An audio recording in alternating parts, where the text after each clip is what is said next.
Hello, my unremarkable friends. In today's episode of the Unremarkable Entrepreneur podcast, I'm going to be reading through one of my most recent articles.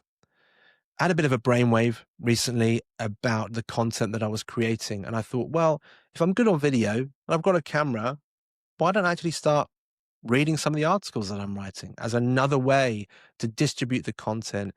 Because some of you, like me, I'm not a big reader most of the time, but I love to listen to stuff. So I thought this would be a natural thing to do.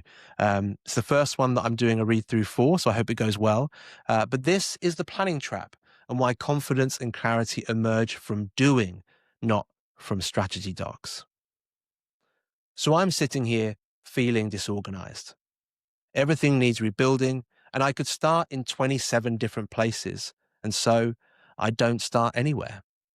I'm sure that sounds familiar. After rebranding to the Unremarkable Entrepreneur, I stopped the events that I was running, the podcast recordings dried up, and the content and client pipeline went quiet. Not because I didn't know what to do. I've built audiences, I've closed clients, I've generated revenue by doing this exact work. But because I needed to spend some time behind the scenes, reimagining what the structure of the business you will get to see looks like, creating space for what works, and closing off energy sinkholes. But over the last few weeks, I've grown restless. I'm making energetic down payments in my future, sure, but increasingly I've felt stuck in planning mode, stuck thinking about the work instead of doing it. And that's the trap, isn't it? Because planning can feel enough like progress without actually moving anything forward. So, writing this article, the one I'm reading to you now, is an act of rebellion. It's my attempt to stop spinning around my ideas and do something with them, even if that doing is simply an act of open reflection. In short, I need to remind myself that no structure will bring momentum. I cannot plan my way to clarity, and there's no ecosystem I can shape that brings life if I don't fill it with life. And that goes for you too. When a peer asked me what was going on, I had to be honest. I said, I think I just need to lock in a weekly starter cadence so it feels like I'm living the work instead of feeling stuck planning it. And they didn't let me off easy. They said, you've just diagnosed yourself perfectly. You're stuck in planner mode. How about you just get on with the work instead? Honestly, it was like looking in a mirror. This is exactly the kind of stuff I say to my clients. I've built a business around the act of closing the gap between planning and practice. I've been acting like a strategist when I was born to be a practitioner. And the first casualty has been my content. I've stopped saying stuff about what I do. The truth, it doesn't need a complex system. It doesn't need cleverness. It doesn't need crisp editing. What it actually needs is consistent practice and contact with the world. In other words, say the stuff and make it clear what people should do with the stuff. And when I close the tabs and I resist the LinkedIn scroll and I ignore the Substack clickbait and I tune out the gurus, what I want to talk about is crystal clear. The Authority Lab. It's my one-to-one program for those who are ready to build a practice, not a business. The Unremarkable Entrepreneur. They're my weekly articles about how to build with intention and scale without limits. And the Unremarkable Entrepreneur podcast. Interviews with unremarkable clients and creators who've been there and made it happen. So here's my challenge to myself. If what I'm about to do doesn't directly serve one of those, don't do it.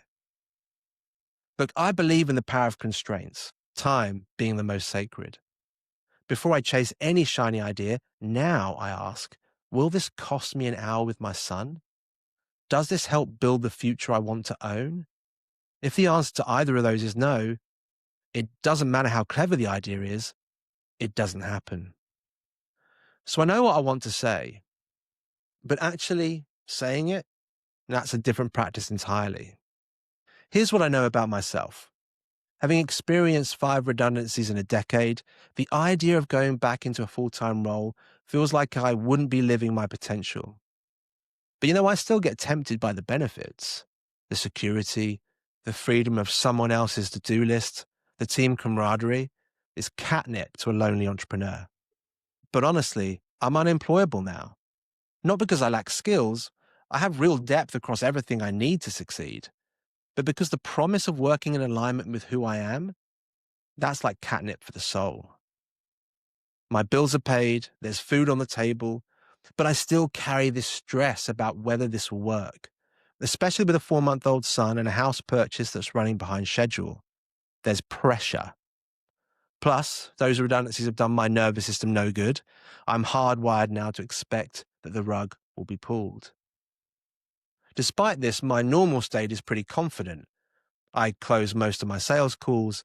I've grown an audience of nearly 10,000 people on LinkedIn without ads or viral tactics. And I've made this work before by simply serving the work instead of worrying about the outcome. So why have I been feeling stuck? My friend nailed it. He said, one of your greatest strengths is that you're a forward thinker. You can see the entire process and all the potential before you start. But that can lead to overthinking every possible option, which feels overwhelming. And they're so right. I can see the potential paths. I understand the frameworks before I implement them. I'm intelligent enough to spot the whole journey from the starting line. But that same intelligence can paralyze. When you can see everything that could work, choosing one path feels like closing doors. And when you're carrying stress about whether this will actually provide for your family, that weight gets heavier. The irony is, I've watched people I consider less capable than me succeed by taking what might be considered dumb action. They just get on with things with the full belief that it will work, and it often does. Imperfect action is still action, and action creates opportunity. They're not smarter. They're just not stuck in the planning trap. What I teach people is this: your unfiltered self is your opportunity magnet. Don't worship the outcome. Serve the work and take action. When you do, you'll discover what wants to happen to you, through you, and for you. And right now, I'm deciding to take action. Here's what I'm committing to in order to liberate myself: a weekly starter cadence that feels doable with a 4-month-old. Mondays, write one Unremarkable entrepreneur article. Just write what wants to be written and let it rest. Tuesday, release one post about my one-to-one offer, the Authority Lab. On Wednesday, publish the article and record a video read-through, which is what you're experiencing right now, and post it to the podcast. Thursday, I'll reserve that for business tasks and admin. And on Friday, I'm going to write 5 short posts linking back to the article and schedule them for the following week. Of course, I'll be working on podcast episodes and I'll let inspiration lead from time to time, but otherwise, that's it. One content pillar and one offer post. The long form drives almost everything, and one offer post solves my greatest weakness as an entrepreneur: telling people how I can actually help them. Everything else, podcast recordings, events, social posts, orbit around this core practice. They're not separate content pillars to manage, they're extensions of the writing. And if they can't justify their existence, they'll get cut without mercy. So why this cadence and not another? Because I tried that post-daily approach. I tried the batch everything monthly method. Both made me feel like I was performing rather than practicing. This rhythm gives me space to think on a Monday, take action on a Tuesday, and share on a Wednesday. Breathe then on a Thursday, and prepare for the next cycle on Friday. It's not the perfect system, it's simply the one that fits my life right now.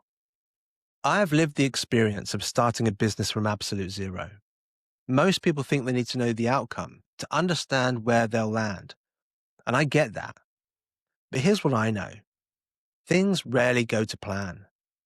So whilst I've designed a rhythm, now it's time to learn the dance, to establish the practice that generates the raw material. I don't need to know what's next beyond next Monday's article, and I'm going to write consistently until Christmas and let what wants to happen to me, through me, and for me to reveal itself. The writing will deepen, the themes will compound, And what I can offer the world will sharpen through articulation and start cutting through the noise. And here's the thing I keep forgetting. I already have proof this works.